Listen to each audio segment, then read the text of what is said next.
მოგესალმებით, მადლობა რომ გვისმენთ და გვიყურებთ პლატფორმაზე იმედიჯი, მაი ვიდეოჯი, ასევე მაგთის IP ტელევიზიით 53 არხზე და რადიო იმედის Facebook გვერდზე. მიმდინარე მოვლენების ანალიზის შეჯამებას გავაკეთებთ ჩვენს ამ საათში და ჩვენი სტუმარი გახლავთ ანალიტიკოსი გიორგი ქაჯაია. მოგესალმებით, ბატონო გიორგი. მოგესალმებით, მსმენელს. არჩევნებამდე 4 თვეზე ნაკლები დრო რჩება, ჯერ ისევ გვესმის და ვისმენთ სპეკულაციებს, ვინ მიიღებს მონაწილეობას არჩევნებში, ვინ არა.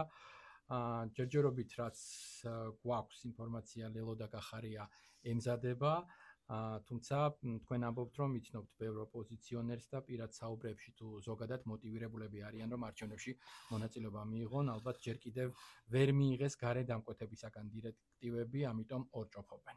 მოდით დავხატოთ სურათი ამ გადმოსახედიდან, რა პროცესს გადის ახლა ოპოზიცია, რეალურად მათი არჩევნებში მონაწილეობა არ მონაწილეობა, ვთქვათ, ვისი გადასაწყვეტია, როგორც წესი ამ დროს ელექტორატს ძალიან დიდი მნიშვნელობა აქვს, თუმცა იმ შეფასებით, რაც თქვენ გააკეთეთ, აქ ელექტორატი წინა პლანზე წამოწეული არ არის. საბოლოო ჯამში რა შედეგი დადგება, ვინ მიიღებს არჩევნებში მონაწილეობას, თუ შეგვიძლია ამ ეტაპზე შევაფასოთ და შემდეგ უკვე ვისაუბროთ წინ როგორი ცხელი ზაფხული გველის პოლიტიკურად. მოკლედ რო გავშალოთ თემები, დიახ, მე ვახსენე, რომ ძალიან ბევრ ოპოზიციონერს ვიცნობ და ერთ-ერთ გადაცემაში არც მალავ ჩემს პოლიტიკურ წარსულს, გვეკიდევაც რომ მეც ოპოზიციის სიაღიდან მოვდივარ მით. შესაბამისად, შესაძლოა რომ ბევრ ადამიანზე, ვინც გარედან უყურებს პოლიტიკურ პროცესებს, მეტი ინფორმაცია მქონდეს ბუნებრივია და მე უფრო კარგად ვიცნობდე კონკრეტულ პოლიტიკურ აქტორებს, ვიდრე სხვა. რაც შეეხება დღევანდელ მათ ყოფას, რომ სიღრმისეულად რო გავაანალიზოთ, ეს ადამიანები ბევრი წელია, მაგრამ წელს განსაკუთრებით იქცნენ თავიანთი განცხადებების და თავიანთი პოლიტიკური ნაბიჯების მძევლებად. და რატომ მოხდა ეს? იმიტომ რომ ისინი მათი პოლიტიკური დღის წესრიგი აგებულია სიცრუის ტირაჟირებაზე.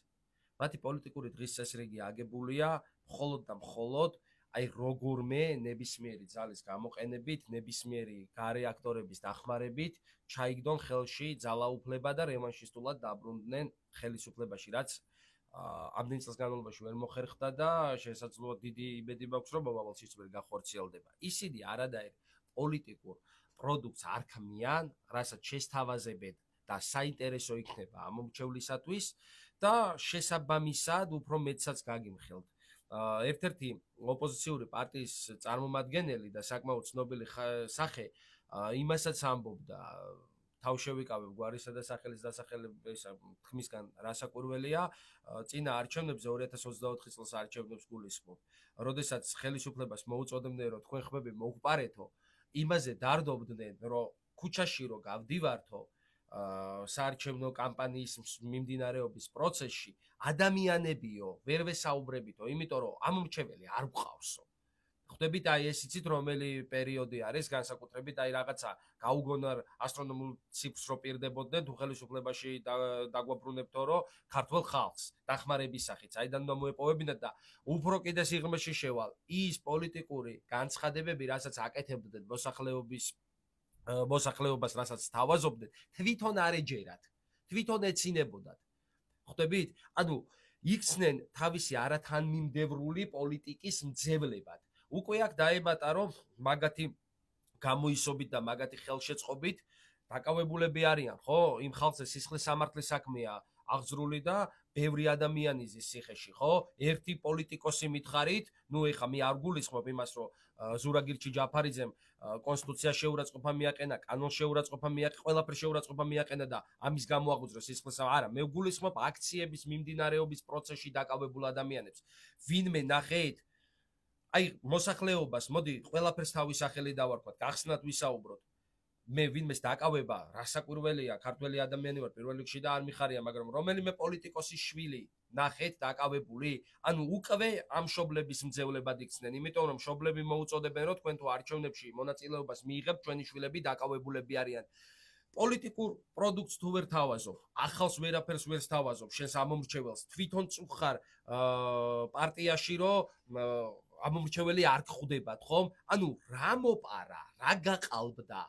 ერთი მტკიცებულება პოლიტიკური გუნდი გვიათ, ერთი მტკიცებულება ვერ წარადგინეს პროკურატურაში. წამოწდენები იყო იმასთან დაკავშირებით, საბოლოო ჯამში ყველა ნახა საზოგადოებას გულისხმობ ხმების და პროცენტების თვალსაზრისით. მე აქ მინდა ახლა დაგვანახოთ რეალურად რა შეიძლებოდა შეცვლილიყო საპარლამენტო არჩევნებიდან თვითმმართველობის არჩევნებამდე ამ დროის განმავლობაში. საბოლოოდ თუ თქვათ შევკრებთ 4-ვე პარტიის ხმებს, არ არის ცოტა ეს ხმა და ეს ელექტორატი თავისთავად ელოდება, რომ მათ ვისაც ხმა მისცეს, თქვათ იყვნენ ქმედითები. თუ ეს ადამიანები, ეს პოლიტიკური სუბიექტები და ჯგუფები არ მიიღებენ, თქვათ მონაწილეობას არჩევნებში, მაშინ სად არის მათი ადგილი? თქვენ ამბობთ, რომ ნებისმიერი პოლიტიკური პარტიის სიცოცხლის და ქმედითუნარიანობის გამსაცვლელი არის არჩევნები. თუ არჩევნებში პოლიტიკურ პროცესებში არ მონაწილეობენ პარლამენტში, მანდატებზე უარი თქვეს, მაშინ სად არის ამ ადამიანების ადგილი? აი მანდ მივიდნენ, აი კიდე მივედით ისევ ბატონ დავით არათანმიმდევრული პოლიტიკის შედეგზე, ხო? არათანმიმდევრულები არიან, მაგასო პარადოქსულ ყოფაში არიან.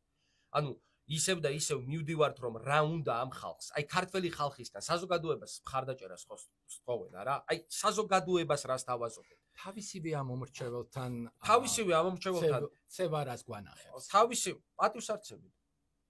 პატვის არცემენ თავიანთ ამომრჩეველს და თავიანთ ამომრჩეველს უყურებენ, რომ მათ არ გააჩნიათ ანალიზის უნარი.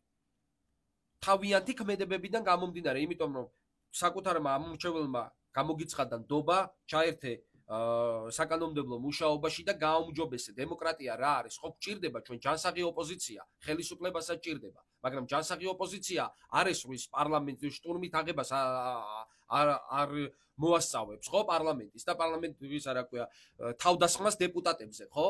ანუ იმ ხალხთან მიმართებით, თავიანთი ამომრჩეველთან მიმართებით არიან პირველ რიგში დამნაშავეები და ბოდიში აქვს ამ ხალხზე მოსახდელი, მაგრამ ვინმეს გაუგია?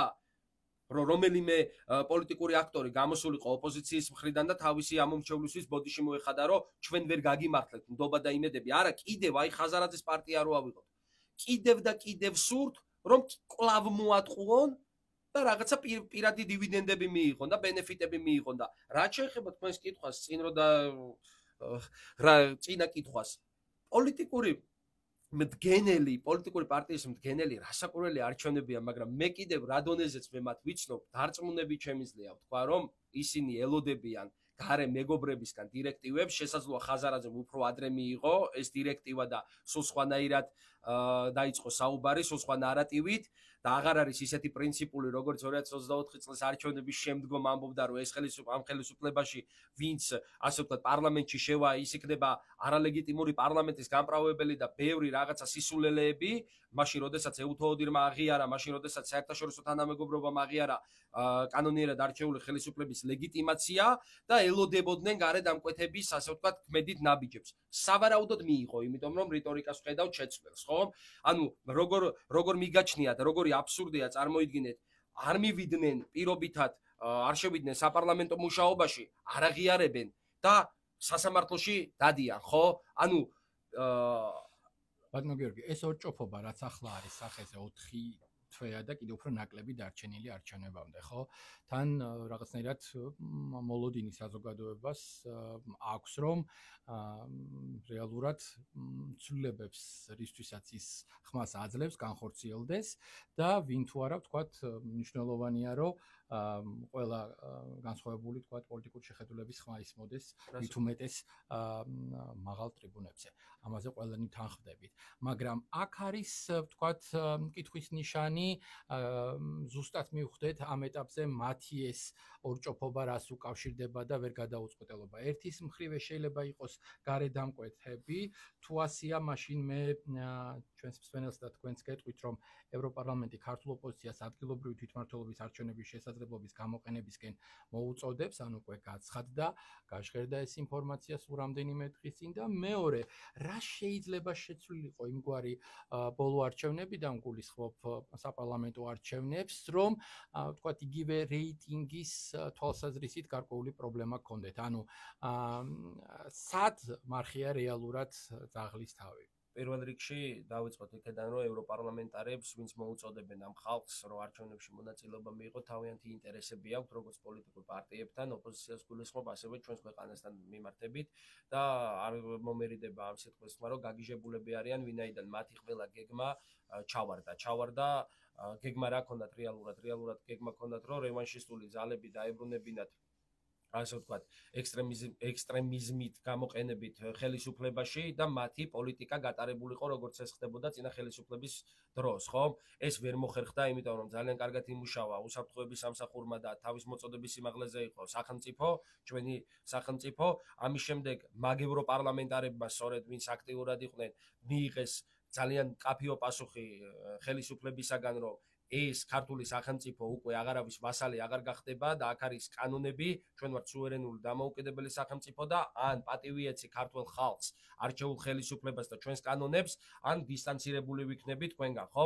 ეხლა ყველანაირი გზები ცდილობენ, თან აქ თანხებთან არის, ხო? მსმენელისთვის გასაგები რომ იყოს, თანხებია ჩადებული ამ ოპოზიციურ სპექტრში, თქვენ გახსოვთ კანვას ორგანიზაციის გადამზადებები, თქვენ გახსოვთ პოლიტიკური ლიდერები რომ ჩადიოდნენ და ახალგაზრდებს, რომლებიც ბევრი მათგანი დაკავებული არიან, გაკვეთილებს რო უტარებდნენ, როგორ მოეწყოთ რევოლუცია, როგორ დაემხოთ არჩეული ხელისუფლება და ასე შემდეგ და ერთ-ერთი მაგალითი სულ არ აინტერესებთ ეხა ევროპარლამენტარებს აქ რას გადაწყვეტს ზურაგირ ჩიჯაფარიძე და მამუკა ხაზარაძე, მათ აქვს თავისი ინტერესები და ამ ინტერესების ტყვეები არიან უბრალოდ ჩვენი, ასე ვთქვათ, ადგილობრივი ოპოზიციის წარმომადგენლები და მოუწოდებენ და როდესაც მოუწოდებენ, შევლენ კიდევაც და მონაწილეობას მიიღებენ და აი მაგას ვამბობ, რომ არათანმიმდევრულები არიან. ხვდებით, თვითონ ოპოზიციურ სპექტრში არის ძალიან დიდი კრიზისი, იმიტომ რომ თვითონ ვერ იტანენ ერთმანეთს. ეს ხალხის დასანახად ხდება, რომ თითქოს ერთიანები არიან. არჩევნები დასრულებული არ იყო, კაბინეტს ქმნიდა, ხო? ის ეგრეთ წოდებული მადამ ღალაც ვეძახი, ყველა ეთერში, ქალბატონი ზურაბიშვილი, კაბინეტს ქმნიდნენ და სამშობლოზე კი არ ფიქრობდნენ და ქვეყნის დემოკრატიულ მომავალზე კი არ ფიქრობდნენ და ევროატლანტიკური კურსის რაღაცა დაჩქარებაზე და პროგრესზე კი არ ფიქრობდნენ. უკვე ადგილობრივად უნდათ, რომ ვინ იქნებოდა მინისტრი, ვინ იქნებოდა პრემიერი და ასე შემდეგ და კულუარული ინფორმაცია მაქვს მე რომ პრემიერობის კანდიდატზე ვერ შეთანხმდეთ. თქვენ გახსოვთ, როდესაც ზურაბიშვილი ამბობდა, რომ პრემიერობის კანდიდატს დავასახელებოდა, შემდეგ რომ თავი შეიკავეს და არჩევნების შემდეგ ან მუდმივ სიცრუეში ამყოფებენ ხალხს. და როდესაც შემდეგ ელექტორალური მხარდაჭერა არ აქვს, ხელს იშვერენ ხელისუფლებისკენ რომ მოკპარა, ერთი მტკიცებულება არ წაგიდგენია. თქვენ თვითონ ამბობდით, რომ მხარდამჭერებიო, ქუჩაში რო გავდივართო, ზოგი გვცემსო, ზოგი ლაპს გვესმისო, ის არ აკვია, ლაპის დასკვნითარი დაკავებულიო და საერთოდ ხელს არ გვართმევენო. და ამ შემთხვევაში გამოდიხარ და ხელისუფლებას დებ ბრალს, კაცო. რა ვთქვათ, დაკვეთაც არ უნდა იყოს. რეალურად მნიშვნელოვანია, რომ ელექტორატი მივიდეს და გააფერადოს, ანუ შესაბამისად ოპოზიცია. ამ ელექტორატთან დაკავშირებით რა ტიპის პრობლემა შეიძლება იყოს და ამ პროცესებმა, რომელიც ბოლო დროს განვითარდა, თქვენ პირადად რა ვთქვათ, მოლოდინები გაგიჩინათ უკვე მომდევნო არჩევნებისთვის. განწყობები, რასაც ჩვენ ახლა ვუყურებთ, არის თუ არა შეცვლილი, ამიტომ რომ სოციალურ ქსელში, რასაც ვადევნებთ თვალყურს, თუნდაც ის გადაწყვეტილებები არჩევნებში მონაწილეობასთან დაკავშირებით ბევრმა არ მოიწონა. ხო, რამდენიმე პარტიაც და ვთქვათ, გაერთიანებაც დატოვა და მოკლედ ახლა არის ზუსტად ეს განხილვა არის თუ არა მოკლედ არჩევნებში მონაწილეობა მათთვის საინტერესო აქტუალური. რა შეიცვალა მათვე ამ მომრჩეველში ამ პერიოდის განმავლობაში? აი ამ პრიზმიდან რო დაგვანახოთ, აი ნიჰილიზმი დათესეს თვითონ თავისი ქმედებები თავის ამ მომრჩეველში და გამომდინარე იქიდან თქვენ რა კითხვაც გაქვთ. კვლევებს აკეთებს ყველა პოლიტიკური პარტია და ზუსტი ინფორმაცია მაქვს, რომ კვლევებიდან რეიტინგები არის ძალიან დაცემული და შესაძლოა დღეს ნაციონალური მოძრაობა და გვარამიას პარტია, როდესაც თავგამოდებით ამობენ, რომ ჩვენ პრინციპულად ერთგულნი ვართ ჩვენი გადაწყვეტილების, შესაძლოა არ უნდათ არჩევნებში მონაწილეობის მიღება და უფრო კომფორტული იყოს მათთვის ბოიკოტის რეჟიმში ყოფნა, ვინაიდან იციან, რომ ადგილობრივი თვითმმართველობის არჩევნები ძალიან რთული არჩევნებია. ყველას მოგვეხსენება და იციან, რომ იმ შედეგსაც ვერ გაიმეორებენ, რაც თუნდაც წინა ადგილობრივი თვითმმართველობის არჩევნებზე დადეს და თუნდაც 2024 წელს არჩევნებზე. ამიტომ ესეც ერთ-ერთი ტრიუკია პოლიტიკური და ამას ყველა ძალიან კარგად ხვდებით, მაგრამ კიდევ ერთხელ ვიმეორებ, მაგათი გადასაწყვეტი არჩევნებში მიიღებენ მონაწილეობას თუ არ მიიღებენ არ არის. ეს არის მაგათი უფროსი მეგობრების, დასავლელი მეგობრებს რო ეძახიან, მაგათი გადასაწყვეტი და ამიტომ ძალიან თავსაც ნუ გამოიდებენ, ხომ? იმიტომ რომ ყველამ ძალიან კარგად ვიცით, რომ თუ პოლიტიკურ პროცესში მონაწილეობას პარტია არ მიიღებს, ის პარტია საერთოდ რაზე აქვს, ხო, პრეტენზია, იმიტომ რომ გამსაზღვრელი სიცოცხლის უნარიანობის ნამდვილად არჩევნებია და ნამდვილად მხარდამჭერებია და პოლიტიკური სიცოცხლე თუ გინდა და გსურს არჩევნებში მონაწილეობა უნდა მიიღო. ამასაც ძალიან კარგად ამ დამკვეთებს რაში უნდა აწყობდეთ თანხის გადახდა ამ ვთქვათ სქემისთვის.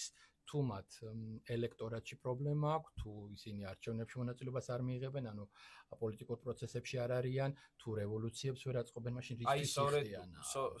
სწორედ მან არის აღლისთავი დამარხული, იმიტომ რომ უკვე იმდენია გადახდილი, რომ ესე მარტივად არავინ არ მოიშორებს ამ ოპოზიციურ სპექტრს, რა დღეს რაც არის, მაგრამ რა გვაჩვენა ჩვენ ამ ყველაფერმა და რისთვისაც მე ყოველთვის ვამბობ, რომ როგორც ასე ვთქვათ, ახალგაზრდა ადამიანისთვის, რომელიც პოლიტიკით არის დაინტერესებული, მართლა მადლობა გვაქვს, აი თქვენი ეთერის საშუალებით მივმართავ ახალგაზრდებს, ვისაც პოლიტიკა აინტერესებს. მართლა მადლობა გვაქვს გადასახდელი არსებულ ხელისუფლებასთან მიმართებით და რატო? სრული ლუსტრაცია მოახდინეს პოლიტიკური კლასის. იმ პოლიტიკური კლასის, რომელიც უკვე დაჭაობდა საქართველოში აღარანაირი მხარდაჭერა არ აქვს და ჩვენ ამას ვერ დავინახავდით, რომ არ წასულიყო ესე პროცესები, როგორც წავიდა. ჩვენ ნიღაბი ჩამოხსნეს თლიანად თითქმის თელს ოპოზიციურ სპექტრს. და გზა, ანუ რას ველოდები მე ამ ყველაფრიდან ველოდები, რომ მომავალი არჩევნებისთვის დარწმუნებული ვარ, რომ ბევრი ოპოზიციური ძალები შეიქმნება, რომლებიც იქნებიან კონსტრუქციული, რომლებიც იქნებიან ჯანსაღი ოპოზიცია და დარწმუნებული ვარ, რომ ხელისუფლებას გაუწევენ ძალიან დიდ კონკურენციას და ეს ჩვენი ქვეყნის დემოკრატიული მომავლისთვის იქნება სასიცოცხლოდ მნიშვნელოვანი. ამას ყველა პოლიტიკოსი უნდა მიესალმოს, რომ ესეთი ძალები შეიქმნა, მაგრამ ველიდან გაქრნენ არაჯანსაღი ოდიოზური ფიგურები, რომლებიც საქართველოს ყევით არიან დაკავებულნი, რომელიც დანოსების წერით არიან დაკავებული და ჯგუფები, რომლებიც ერთი სიკეთე არ მოაქვთ არც თავისი ამომრჩევლისთვის და არ ჩვენი ქვეყნისთვის. აი მე ამ პრიზმაში ვხედავ, აი არჩევნების თემა რო შევკრათ, ლელო, გახარია, ვის ფიქრობთ, რომ იაგო აუცილებლად მიიღებს მონაწილეობას, ანუ ჩემი გადმოსახედიდან, იმიტომ რომ გაცხადებული პოზიციაც აქვს და ამ ადამიანს რომ უნდა რომ არჩევნებში მონაწილეობა მიიღოს, უბრალოდ თავისი, ასე ვთქვათ, იცის, ასე ვთქვათ, გაზომილი აქვს თავისი ამომრჩევლების შესაძლებლობები და ამიტომ ერთიანობისკენ შესაძლოა რომ გადაიხაროს და დარწმუნებით შემიძლია ვთქვა, რომ მე რა დონეზეც ვიცნობ ნაციონალური მოძრაობა და გვარამიას პარტიაც ვფიქრობ, რომ საბოლოო ჯამში მიიღებენ მონაწილეობას და არ არის გამორიცხული, რომ შემდეგ კიდევ ბოიკოტში დარჩა. პრემიერი ამბობს, რომ მე-10 საბიბლიო გამარჯვებისთვის ემზადებიან 64-ვე მუნიციპალიტეტში. თქვენ რა მოლოდინი გაქვთ ამ კუთხით? მე ვახსენე, რომ ყველა პოლიტიკური პარტია ატარებს კვლევებს, რომელი კვლევები შემდეგ ასეთი ხერხით თუ ისეთი ხერხით ადამიანების ყურამდეც, ასე ვთქვათ, მიღწევადია, ხო, ის კვლევების შედეგები და ქართულ ოცნებას ვფიქრობ ამ ოპოზიციის ხარჯზე, ანუ გულისხმობ ოპოზიციის ქმედებებს კიდევ და კიდევ უალტერნატივო 64-ვე მუნიციპალიტეტში აუცილებლად გაიმარჯვება. კი ბატონო, ერთ თემას მინდა შევეხო, მივიღე პირადი გადაწყვეტილება, გავიდე პენსიაზე, აცხადებს. სწორი ბოდიში გიხდით ბატონ დავით საზოგადოებისთვის, სწორი პოზიციები აქვთ. ხვდებით? პოლიტიკური გუნდმა, რომელსაც აქვს ეკონომიკური ზრდა, პოლიტიკური გუნდმა, რომელმაც შეინარჩუნა მშვიდობა, პოლიტიკური გუნდი, რომელიც აქტიურად აგრძელებს ევროატლანტიკურ მისწრაფებებს და მუშაობს ამ საკითხთან დაკავშირებით და ყველაზე მნიშვნელოვანი რაც მოიპოვეს, ხო? მე ქართველი ვარ, თქვენს ქართველები ბრძანდები, ჩვენი მსვენელები ძირითადად ქართველები არიან. ამაყი ვარ. იმიტომ რომ არავის ვასალები დღევანდელი ქართული სახელმწიფო არ გახდა. და საქართველო დღეს რო ნამდვილად დამოუკიდებელია და ნამდვილად სუვერენულია, ესეთი დამოუკიდებლობის მოპოვების დღიდან ესეთი მყარი ჯერ არ ყოფილა. კი, მაგრამ თუ ვთქვათ იმ მოცემულობაში, რაშიც ვიმყოფებით, და ვხედავთ, რომ ველი ფაქტობრივად ელოდება ახალი, ვთქვათ, პოლიტიკური ჯგუფების გაჩენას და შევსებას, რასაც თქვენ ამბობდით ცოტა ხნის წინ. ამას პოლიტიკური პროცესი ჭირდება, კი ბატონო. მაშინ რა გამოწვევები აქვს თავად ხელისუფლებას, ქართულ ოცნებას, როდესაც მოთამაშე არ გყავს ველზე? ქართულ ოცნებას პირველ რიგში გამოწვევები აქვს ის, რომ ეს პოლიტიკური ძალები ახერხებენ სხვადასხვა ასე ვთქვათ, კორპორაციების დახმარებით, სხვადასხვა ლობისტების დახმარებით, სადაც ძალიან დიდი ფინანსები ტრიალებს, რომ რაც შეიძლება მეტად არყიონ, ანუ ქვეყნის დამოუკიდებლობა და რაც შეიძლება მეტი ზიანი მიაყენონ გარე ასპარეზზე ჩვენს ქვეყანას. პირველ რიგში საშინელება არც ერთ ხელისუფალს არ უსურვებ, რომ იმაზე მეტი შიდა მტერი ყავს, ვიდრე გარე მტერი. ანუ ხელისუფლებას პირველ რიგში ეს გამოწვევა აქვს. ხელისუფლებამ უდიდესი გამოცდა ჩააბარა უკრაინა რუსეთის ომი, როდესაც დაიწყო, როდესაც შეინარჩუნა მშვიდობა. აი ეს იყო ერთ-ერთი მთავარი გამოწვევა და ჯერჯერობით ის გეგმა, ის რადიკალური ჯგუფების თავში რაც იხარშება, თაროზე შემოდებული არ არის. ის აქტუალურია. დღეს კი ვარ ჩვენ მშვიდად, მაგრამ გამუდმებით ცდილობენ გარე პატრონები, რომ საქართველოში მოხდეს დესტაბილიზაცია, რომ ჩამოიშალოს ქვეყნის ეკონომიკა, რომ რაღაცნაირად მიგვაბან უკრაინისა და რუსეთის, ასე ვთქვათ, ომთან. ამ ყველაფერს ეს თქვენ ხო არ გონიათ, რომ ეს ყველაფერი მორჩა ვერ განახორციელეს და всё, არა. ეს ყველაფერი აქტიურად გრძელდება და ეხლა ამას ვინ მოაწერს ხელს, ხო? ამერიკის ახალ პრეზიდენტს ტრამპს ჰქონდა მოლოდინი, რომ ის 100 დღეში თავისი მუშაობის დაასრულებდა ამ ომს. ფაქტია, რომ აი თქვენ თვითონ ძალიან კარგია, კიდევ შეიძლება არაერთი 100 დღე დაჭირდეს ამ ვთქვათ საკითხის გადაჭრას და ვინ როგორ აღმოჩნდება საბოლოო ჯამში ამ ვთქვათ პროცესში, ესეც რთული წარმოსადგენია ამ ეტაპზე. ყოველ შემთხვევაში ის პროცესი გრძელდება. ამ ფონზე როგორ წარმოგიდგენიათ ვთქვათ ჩვენი ქვეყნის განვითარება რეგიონში, რომელსაც თავისი საინტერესო გეოგრაფია აქვს და ამბიციები, რომ რაღაცნაირად თუ პარტნიორებთან ურთიერთობა, მოდით ეს პარტნიორები თანაბარ პირობებში იყვნენ, ეს გაცხადება გვესმის, არ შეიძლება მუდმივად გასწავლიდან მითითებებზე ვთქვათ რეაგირებდე და გარდა ამისა, ვთქვათ იგივე ეკონომიკური მაჩვენებელი რაც არის, როგორ ფიქრობთ, რა ტიპის გათვლებს შეიძლება ეფუძნებოდეს? პროცესი თუ გაგრძელდება და ომი როგორც ჩანს ჯერჯერობით მისი დასასრული არ ჩანს, რეგიონში რა მდგომარეობას შექმნის. ნახეთ, აი მშვიდობა, რომელზედაც მუდმივად ვლაპარაკობ და სამწუხაროდ ხშირად ქილიკობენ კიდეც, რომ რა არის ეს მშვიდობა, ვინც მისი ფასი არ იცის, შეუძლია მას ასეთი შეფასება გააკეთოს, მაგრამ ახლა მხოლოდ ჩვენი ქვეყნისთვის და რეგიონისთვის კი არა, მე მგონი სოფლიოსთვის ამთავარი. ეს მშვიდობა რა არის, თუ ვინც ქილიკობ, შეუძლია რომ 60 კილომეტრია თბილისიდან და გორში ჩავიდნენ და იმ ადამიანებს შეხვდნენ, რომელმაც თავის თავზე ძალიანაც საქართველოს, მაგრამ განსაკუთრებით 2008 წლის ომში ვინც იყო გორში, იმ ადამიანებს კითხონ რა არის მშვიდობა. რაც შეეხება ძალიან კარგად ახსენეთ ბატონი ტრამპი, ხო, ტრამპს სურდა რომ 100 დღეში დაესრულა. აი წარმოიდგინეთ, ტრამპის შესაძლებლობების მქონე ადამიანმა ვერ მოახერხა deep state-ს გამკლავებოდა, ხო? ფაქტია, რომ კიდევ რყევებია ტრამპის ადმინისტრაციაშიც, ხო?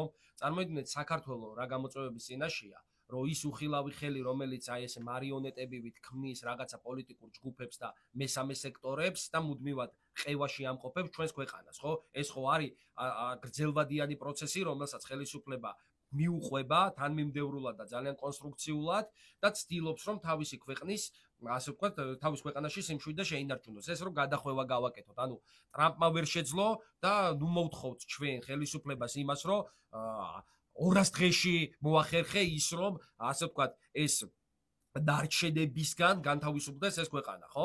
რაც შეეხება ეკონომიკური ჭრილში, ჩვენ ისეთი გეოგრაფიული მდებარეობა გვაქვს, რომ ეხლა ვისმენთ, რომ ჩინეთთან საკმაოდ ახლო და პარტნიორული ურთიერთობებს ვამყარებთ, ხო? თან ეს არის ორმხრივი ურთიერთობები. ჩინეთი სოფლიო ეკონომიკით მეორე ქვეყანაა, ხო, სიძლიერით და პირველობაზე აქვს პრეტენზია. თუ ესეთი პარტნიორი ჩვენ იმასაც ვისმენთ, რომ ჩინეთმა რატო უნდა ააშენოსო, ჩინელებაო ადაკლიის სპორტიო, ხო? 51% ვინც არ იცის, მოვუისა რა ქვია, ჩვენ მსმენელს მინდა იცოდეთ, რომ 51% სახელმწიფოს აქვს, ქართულ სახელმწიფოს აქვს, ხომ? თუ ჩინეთი შემოვა, ესეთი ძლავრი ეკონომიკური, ასე ვთქვათ, ქვეყანა. თუ გაჩნდება ახალი სამუშაო ადგილები, თუ გაჩნდება ახალი ბანკები, რომლებიც საპროცენტო განაკვეთს, რა თქმა უნდა, კონკურენციას გაუწევენ და მოუწევს ყველა ბანკს, რომ დაწიოს, ხო? თუ გაჩნდება დოვლათი, ასე ვთქვათ, ჩვენი ქართულ ოჯახებში. თუ ანაკლიის სპორტი აშენდება, თუ ტვირთმბრუნვა იქნება, თუ ესეთი სანდო პარტნიორი გვეყოლება, რომელიც კი არ გვეუბნება იმას, რომ ორ ფეხზე დადექით, თანაბარ პირობებში ვიქნებით. აი მე ვსვავ კითხვას. ეკონომიკურად თუ ჩვენი ქვეყანა გაძლიერდება, რა არის ამაში ცუდი? აი ვინმეს აქვს ამაზე პასუხი? რა არის ამაში ცუდი? ჩინეთთან ურთიერთობს ევროპის ყველა წამყვანი ქვეყანა. ჩინეთთან ურთიერთობას ამყარებს ახალ საფეხურზე გადავიდა ტრამპი და ელაპარაკებიან ამ ქვეყანას მოწიწებით და პატივისცემით. ეს ქვეყანა ითხოვს, რომ თანასწორი პირობებში, როგორც ღირსეულ მეგობრებს შეეფერება, უნდა საქართველოსთან მეგობრობა და ამათთან ურთიერთობას ამყარებს ხელისუფლება, ხო? აი რაც ჩამოვთვალე ეკონომიკურად თუ ჩვენი ქვეყანა გაძლიერდება, ამაში ცუდი რა არის? ვინმეს აქვს პასუხი? კი ბატონო, და ბოლოს საუბრის ბოლოს მინდა რობინ დანიგანის წასვლაზეც გავაკეთოთ შეფასება. მან თქვა, რომ გავიდა პენსიაზე. ბევრი კითხვა ისმის ამერიკის ყოფილ ელჩთან დაკავშირებით, პასუხგაუცემელი.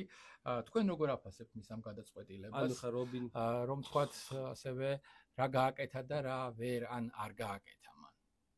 ანუ არ გააკეთა, რა გააკეთა, ეგეთი არ მახსენდება სამწუხაროდ, როგორც თავისი წინამორბედისგან, კელი დეგნას გულისხმობ, ხოლო მას შეიძლება ყველა იმ კითხვაზე პასუხი გაეცა, რაც ქართულ საზოგადოებას აქვს, მე ვგულისხმობ, ღიად დაფიქსირებულ პოზიციას ჩვენი ასე ვთქვათ, თავრობისაგან, რომ ყველაფერში თანხმედრა გვაქვს ამერიკის შეერთებულ შტატებთან, ღირებულებით ნაწილში, პოლიტიკურ ნაწილში, რა ვიცი, ერთი წერს ვებრძვით, როგორც ტრამპმა განაცხადა, ხო? ანუ Deep State-ის ამუშანთვა უნდა, ჩვენც Deep State-თან გვაქვს შეკითხვები იმ ჯგუფებთან, რომელიც ყავს, ანუ შეეძლო, რომ ყველა კითხვაზე წერილიც გაუგზავნოს, როგორც საზოგადოებისთვის ცნობილია, ხო? ჩვენი მყარი პოზიცია დაფიქსირებული ქონდა ამერიკის შეერთებული შტატების ადმინისტრაციისადმი.